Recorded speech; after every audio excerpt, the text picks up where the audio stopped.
কেমন আছিস? তোমাকে ছাড়া প্রথম ঈদ বাবা।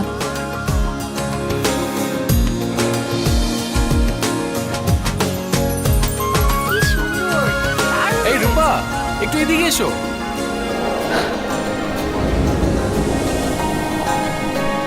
বাবা,